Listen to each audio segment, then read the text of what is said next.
The firearm hunting season will be here in just over 2 weeks. Before you head out, there are several important reminders and updated regulations to know about.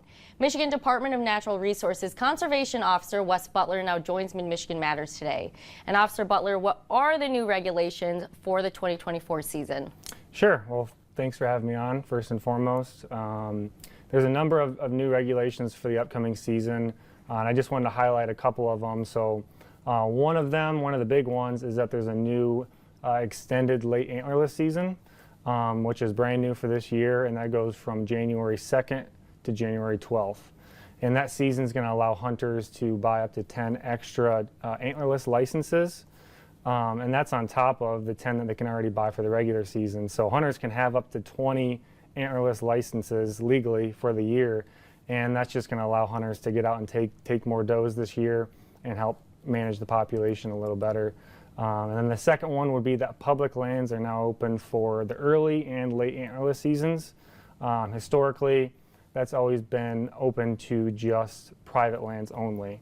So now that's open for public as well. So it allows more opportunities for hunters. So it does sound like more opportunities for hunters. You talk about almost doubling, or if not doubling, the number of licenses they can have for doe, deer, the antlerless deer, and also talking about the expansion of property. Right. Why do this? Is it to address the deer population? Well, there is a very high number of antlerless deer, does, people refer to, and biologists are really looking to control the doe population. So that's why they're allowing hunters to buy more tags.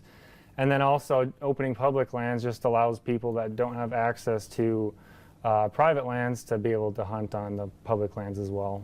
All right, that one makes sense, and I'm sure hunters will appreciate all of that.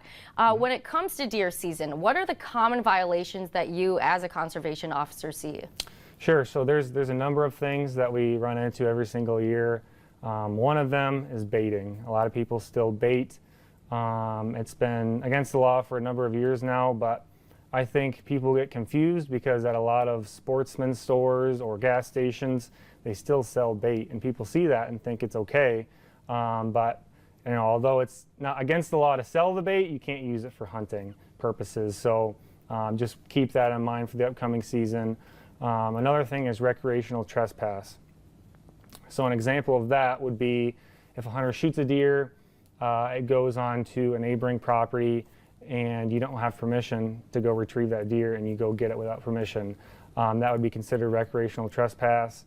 Or if someone shoots a deer on someone else's property, that would also be considered rec trespass. So it's just important for hunters prior to the season to go out, talk with your neighbors, and make sure you have permission prior to going to retrieve your deer if it goes on someone else's property. So avoid those violations and fines. Real quickly here, Officer Butler, what are 3 top safety concerns for hunting?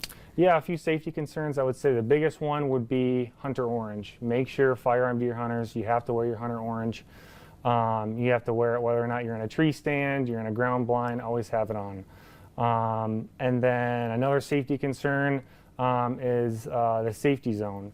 And when I say that, that basically just means that firearm hunters have to be at least 150 yards away from a occupied building or dwelling before they discharge a firearm. So they just have to keep in mind where they're at, what's behind their target before they discharge their firearm. So that's good advice to know. Officer Butler, thank you for joining Mid-Michigan Matters. Yeah, no problem. Thanks for having me on. Anytime. We are going to send it to First Alert Meteorologist Colin Sikoracki to talk about the warm temperatures and the wind in our forecast.